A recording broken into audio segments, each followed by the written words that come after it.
Like,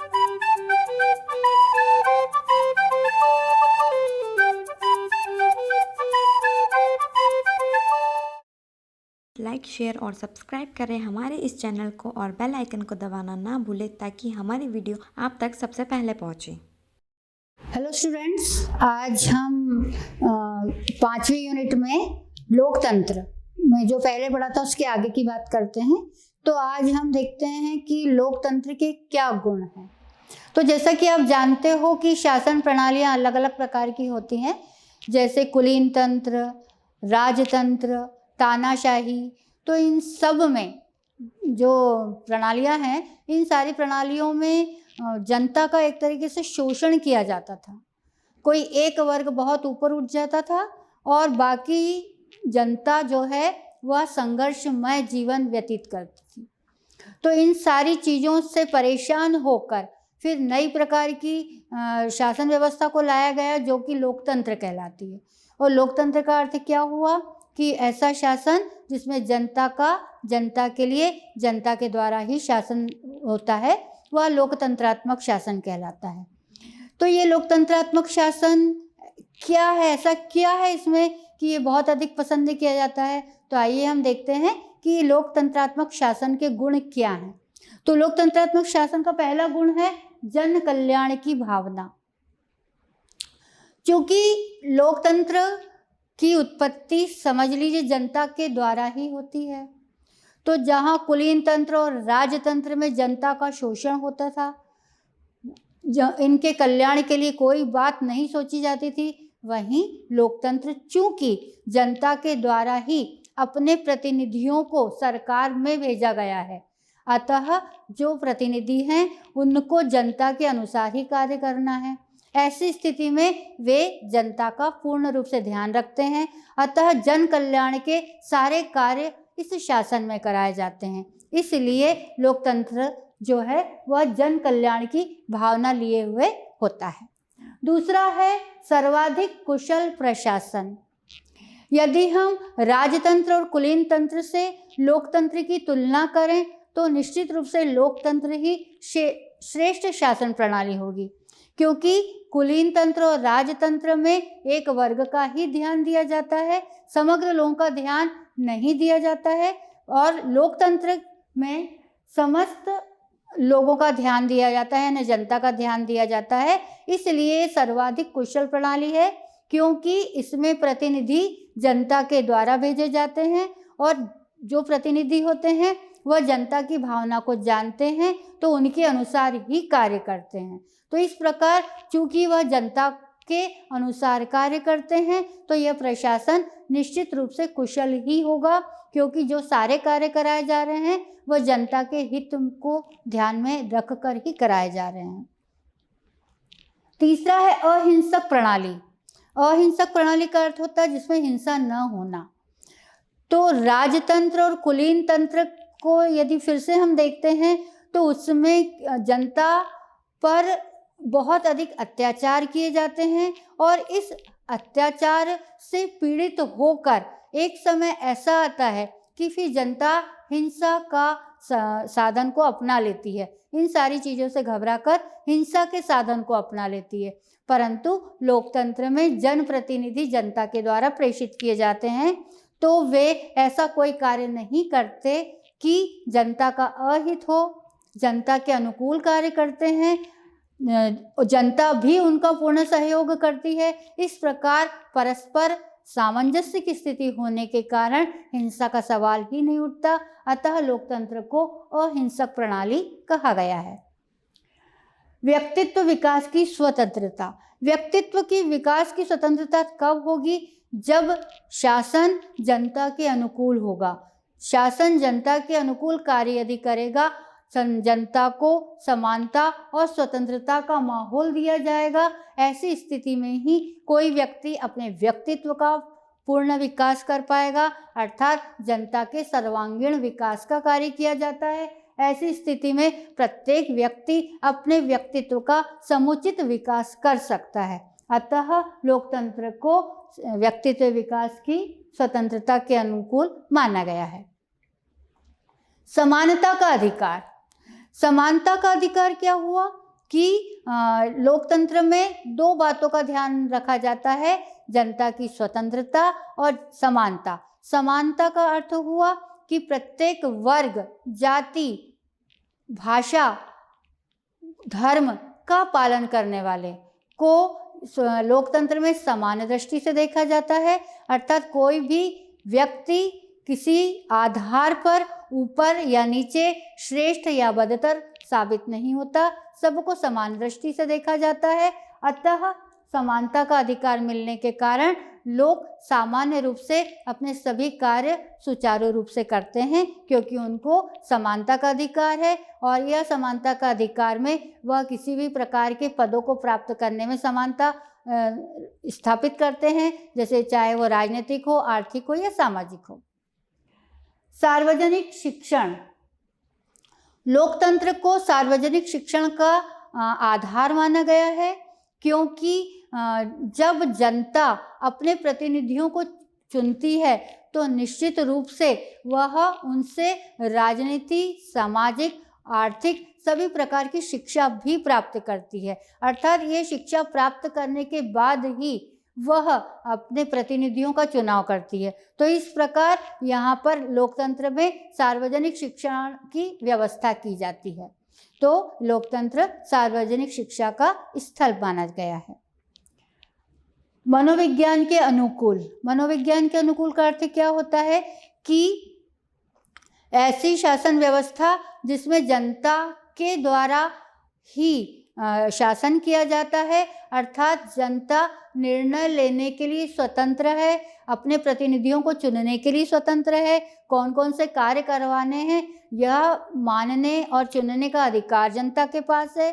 तो इसका उन पर एक मनोवैज्ञानिक प्रभाव पड़ता है, अर्थात कुलीन तंत्र और राजतंत्र में जहाँ जनता शासक वर्ग के द्वारा दबाई जाती है और संघर्षपूर्ण उनको जीवन यापन करना पड़ता है, वहीं लोकतंत्र में जनता को हर प्रकार की स्वतंत्रता होने के कारण वह मनोवैज्ञानिक रूप से प्रसन्न रहते हैं और वह उत्साह के साथ इस कार्य में भाग लेते हैं, क्योंकि राज्य उनका है, प्रतिनिधि उनके हैं और प्रतिनिधियों से जनता के अनुकूल, देश के विकास के अनुकूल कार्य कराना है। यह सब बात उनके मानसिक रूप से उनको प्रबल बनाती है, अतः इसे मनोविज्ञान के अनुकूल कहा गया है।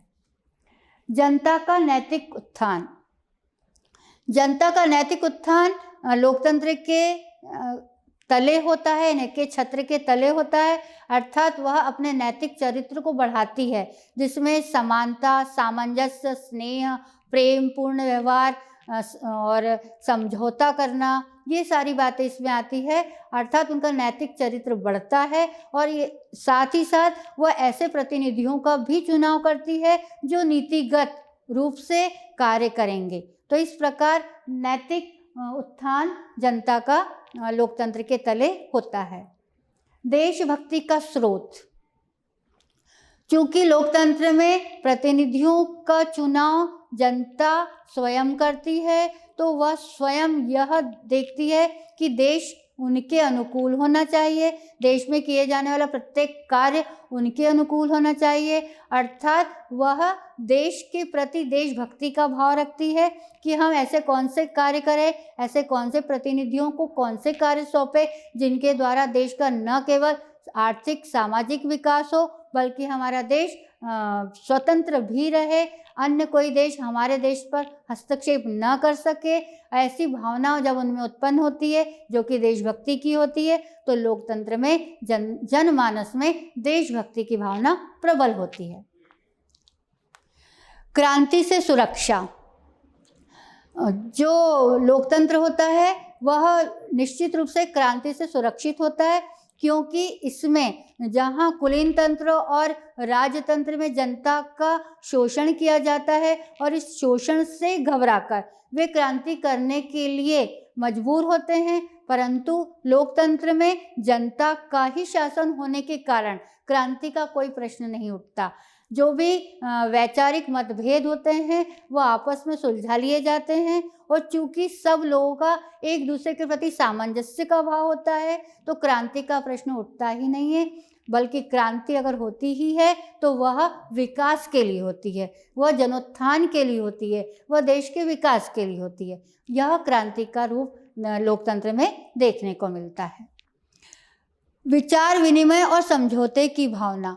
लोकतंत्र में विचार विनिमय और समझौते की भावना प्रबल होती है। यह एक नैतिक चरित्र होता है जो जनता में देखा जाता है, अर्थात लोकतंत्र में अपने प्रतिनिधियों को के प्रति ये विचार विनिमय करने के लिए स्वतंत्र होते हैं, और कौन सी ऐसी बातें हों जिनमें समझौता करने पर कार्य सिद्ध होगा और शांतिपूर्ण कार्य हो सकते हैं। ऐसी स्थिति में लोकतंत्र ही ऐसा है जहां जनता के साथ प्रतिनिधि विचार विनिमय करते हैं और किसी प्रकार के समझौते करते हैं।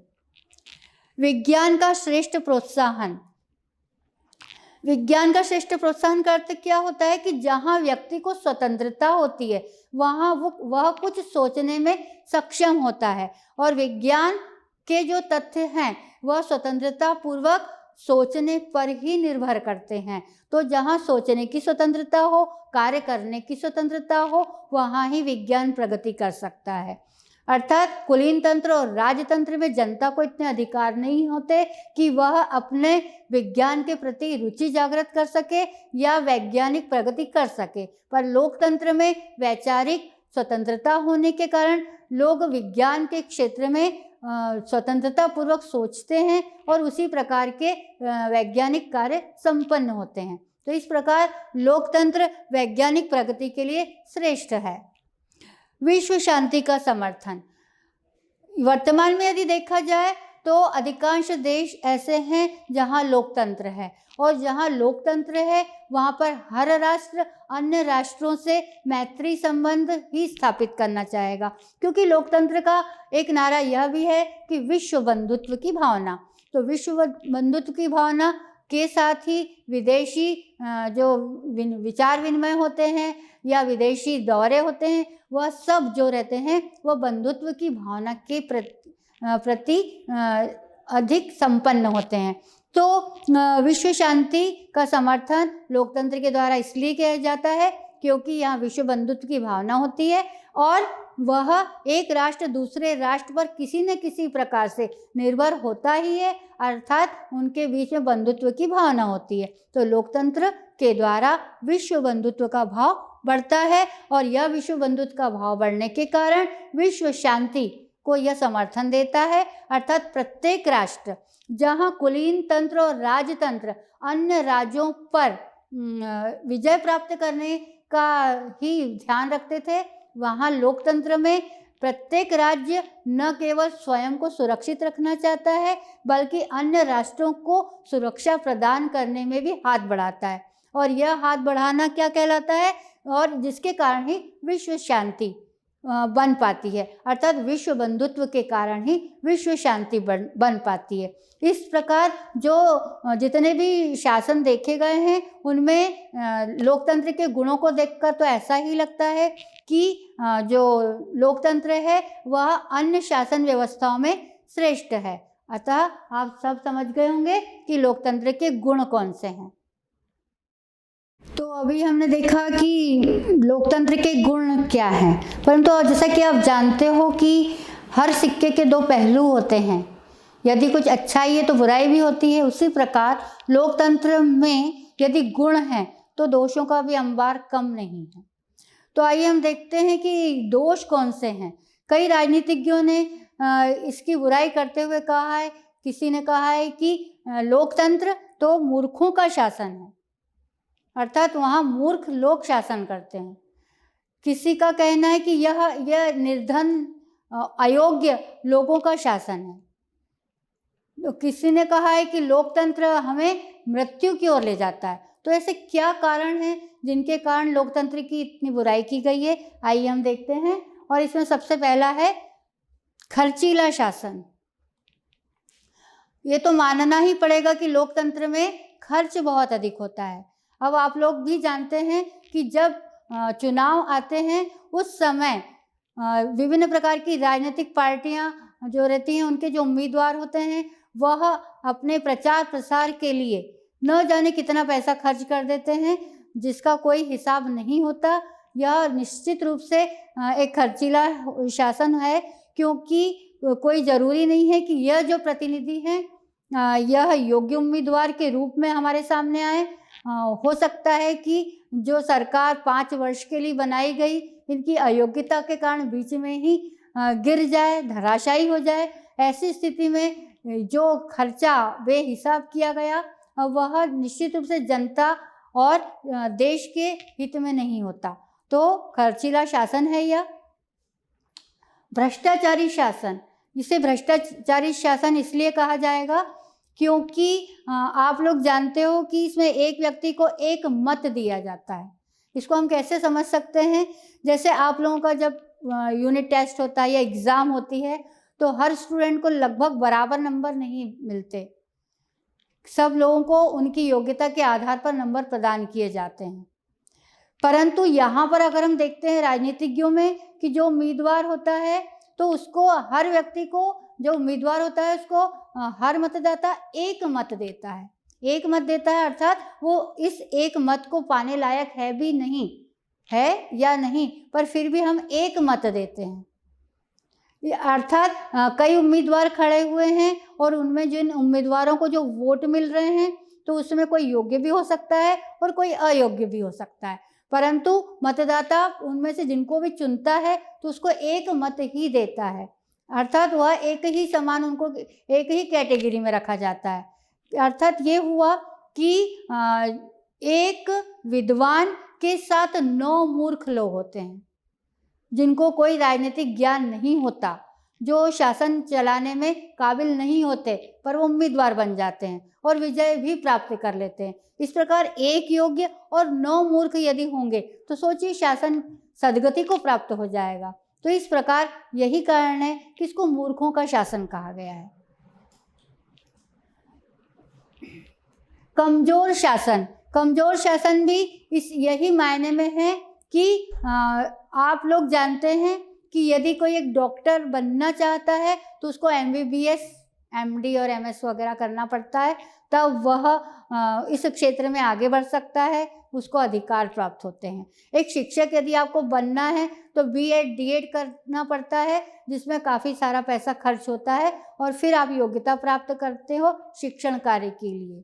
ऐसे ही कई ऐसे पेशे हैं जिसमें हमको अपनी योग्यता सिद्ध करना पड़ता है, परंतु ऐसा माना जाता है कि जो व्यक्ति हर क्षेत्र में यदि असफल हो जाता है, यानी वो शिक्षा के क्षेत्र में असफल हो जाए या वो जो उसका पेशा है यदि उसमें वो असफल हो जाता है, तो वो कहाँ कूद जाता है? राजनीति में कूद जाता है। अर्थात हर स्थान से यदि वो अयोग्य घोषित हुआ है तो उसके लिए एक बढ़िया साधन है, और वो जहाँ वो अपनी योग्यता प्रदर्शित कर सकता है, और वह होती है राजनीति।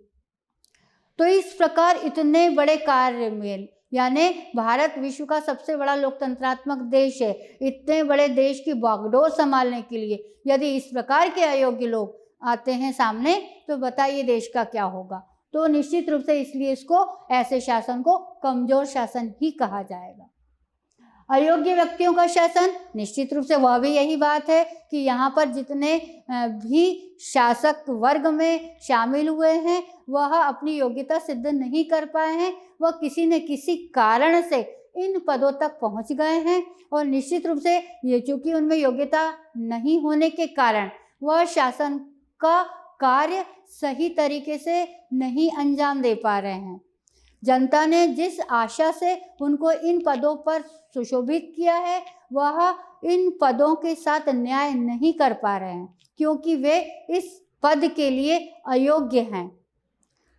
निश्चित रूप से इसमें जनता की त्रुटि है, पर फिर भी कुछ भी हो, यह अयोग्य व्यक्ति देश के कार्यों में समुचित ध्यान न देकर देश के प्रति जो कार्य कर रहे हैं वह निश्चित रूप से अनैतिक कर रहे हैं। अर्थात ये अयोग्य लोग देश का कोई भी भला नहीं कर पा रहे हैं। दलीय व्यवस्था के दोष। दलीय व्यवस्था का अर्थ हुआ कि दलों का संगठन होता है, तो वह निश्चित रूप से कोई आदर्श को लेकर उनका संगठन होता है, और जब ये संगठन बन जाता है तो मेरे ख्याल से और सभी के ख्याल से सभी लोग जानते हैं कि फिर यह आदर्श केवल एक मूर्तिनुमा ही या फोटो तस्वीर के रूप में ही उनके पास रहते हैं और सारे आदर्श खोखले साबित होते हैं। उनको ये के प्रकारेण पदों की इच्छा रहती है और वह पद प्राप्त कर लेते हैं, अर्थात जनता को बेवकूफ़ बनाकर उन पदों को वे प्राप्त कर लेते हैं और उनका जो कार्य होता है वह सिद्ध हो जाता है। इसके अलावा फिर वे इन पदों को प्राप्त कर जनता के हित में कार्य करें, कोई आवश्यक नहीं होता। बहुमत की तानाशाही। बहुमत का अर्थ क्या होता है कि जिस दल को अधिक वोट मिले हैं वह बहुमत से विजयी होकर सरकार का निर्माण करती है, अर्थात सरकार बनती है और फिर इनकी तानाशाही चलती है, अर्थात जो भी कानूनों का निर्माण होता है वे कानून पहली बात तो आप लोगों ने जैसे जानते ही हैं कि भ्रष्टाचारी होते ही हैं, तो इस प्रकार और इनका कार्य करने की दर बड़ी धीमी होती है क्योंकि इनमें पर्याप्त योग्यता नहीं होती। तो ऐसी स्थिति में जो कानून बनना चाहिए वह बनने के लिए काफ़ी समय लिया जाता है। ऐसा कहा जाता है कि जैसे 7 व्यक्ति कोई कार्य को 7 दिनों में जितना पूर्ण कर पाते हैं वो ये लोग होते हैं, जबकि यह कार्य एक व्यक्ति के द्वारा एक दिन में ही संपन्न हो जाना चाहिए। अर्थात जो कानून तुरंत बनने चाहिए थे उनको बनने के लिए इतनी लंबी अवधि ली जाती है कि जब वो कानून बनता है तब तक शायद उसका औचित्य ही नहीं होता होगा। तो इस प्रकार यह तानाशाही बहुमत के द्वारा जनता पर लादी जाती है। उन जनता को वो ही कार्य करने पड़ते हैं जो यह सरकार चाहती है। तो इस प्रकार बहुमत की तानाशाही जनता का एक बहुत बड़ा सिर दर्द साबित होता है। सार्वजनिक धन का अपव्यय। आप लोग जानते ही हैं कि जो विधानसभा और लोकसभा में जो संसद की बैठक होती है वह बैठक में जो विधायक या सांसद आते हैं और जो उनके दायित्व होते हैं उनको वो पूर्ण नहीं करते। आप लोगों ने भी देखा ही होगा कि संसद की बैठक में इनके हिंसक कारनामे होते हैं और जिस कार्य के लिए यह बैठक होती है वह पूर्ण रूप प्राप्त नहीं कर पाती। इन लोगों के लिए जो व्यय किया जाता है वो निश्चित रूप से जनता के जेब से जाता है। तो इस प्रकार यह अपव्यय तो हो जाता है परंतु कार्य सिद्धि नहीं हो पाती। तो इस प्रकार जनता का पैसा, राष्ट्र का पैसा बेफिजूल में खर्च हो जाता है और जो कार्य सिद्ध होना होता है वह नहीं हो पाता है। अनुत्तरदायी शासन। ये लोकतंत्र को अनुत्तरदायी शासन इसलिए भी कहा जाता है कि इसमें जो कार्य पूर्ण होने चाहिए थे वो कार्य यदि पूर्ण नहीं हो पाते, ऐसी स्थिति में एक अधिकारी इस कार्य को दूसरे अधिकारी पर टाल देता है। इस प्रकार वह उस चीज का उत्तरदायित्व ग्रहण नहीं करता जो कार्य उसे दिया गया था। तो यही कारण है कि इस शासन को अनुत्तरदायी शासन भी कहा जाता है। राजनीतिक शिक्षा का दंभ। माना तो ऐसा जाता है कि लोकतंत्र के अंतर्गत जनता को राजनीतिक शिक्षण प्राप्त होता है, अर्थात जब वो वोट डालती है या सार्वजनिक पद ग्रहण करती है या जनता की आलोचना करती है तो यह सब इसी दब पर करती है कि उसको राजनीति की शिक्षा प्राप्त हो जाती है, पर यह सब सच नहीं है।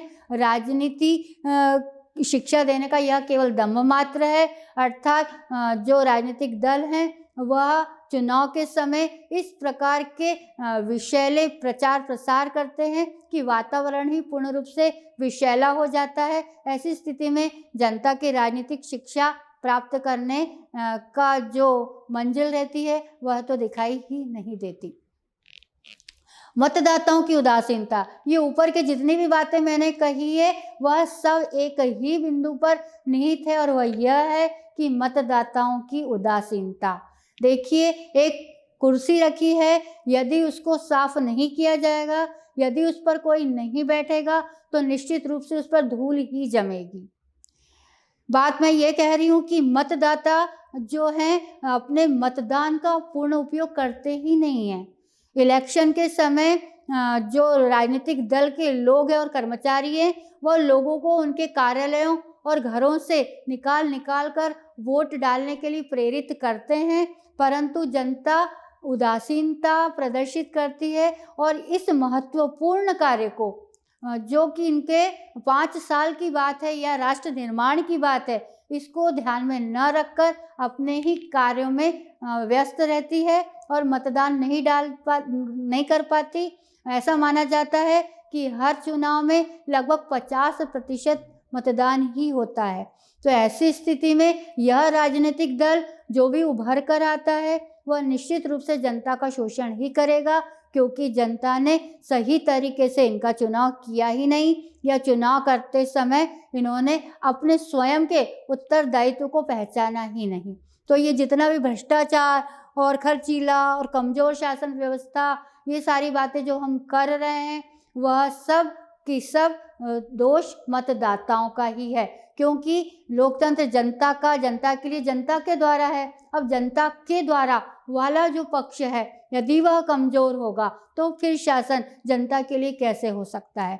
तो अब आप लोग अवेयर हो जाइए। 18 वर्ष के अब जब हो गए हैं आप, तो अगला जब चुनाव होगा तो आप लोगों को श्रेष्ठ उम्मीदवारों को ही इस क्षेत्र में आगे लाना पड़ेगा। आप लोगों को यह निर्णय लेना चाहिए कि जब भी कोई उम्मीदवार नामांकन दर्ज करे तो उसकी शैक्षणिक योग्यता क्या है। जिस प्रकार हमको अलग अलग पेशे के लिए विभिन्न प्रकार की परीक्षाएं और इंटरव्यू फेस करना पड़ता है, उसी प्रकार इन राजनीतिक दलों से संबंधित जो उम्मीदवार है उनको भी किसी विशेष प्रकार की इनकी परीक्षा होनी चाहिए। इनको कोई निश्चित योग्यता प्राप्ति करनी चाहिए और उसमें इनकी सफलता होने के बाद ही इनका नामांकन दर्ज हो, अर्थात ये उम्मीदवार पद के लिए आगे बढ़ें। ऐसा अगर यदि होता है तो निश्चित रूप से एक विशेष प्रकार के लोकतंत्र का हम अनुभव कर पाएंगे। पेशेवर राजनीतिज्ञों का विकास, जैसे हम कहते हैं कि कुलीन तंत्र और राजतंत्र में वंशवाद चलता है, निश्चित रूप से लोकतंत्र में भी अब यही देखने को मिलता है कि राजनीतिज्ञ जो हैं वह पेशेवर ही होते हैं।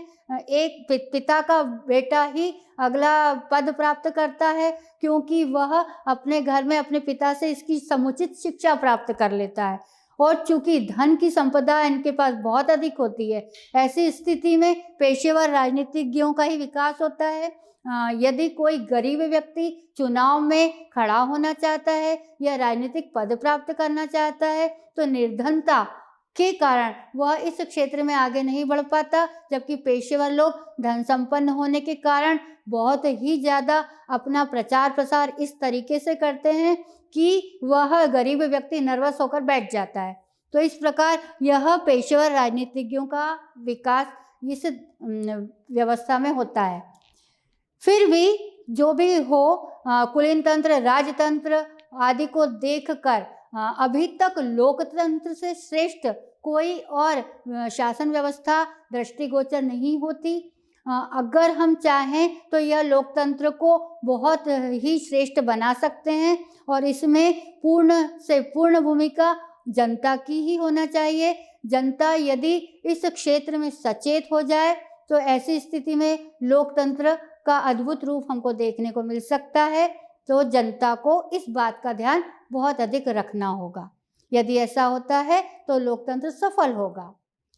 तो मैंने आपको ये जो लोकतंत्र के गुण और दोष बताए, निश्चित रूप से आपको समझ आए होंगे। आगे फिर हम इसी टॉपिक को और आगे पढ़ेंगे। तब तक के लिए धन्यवाद।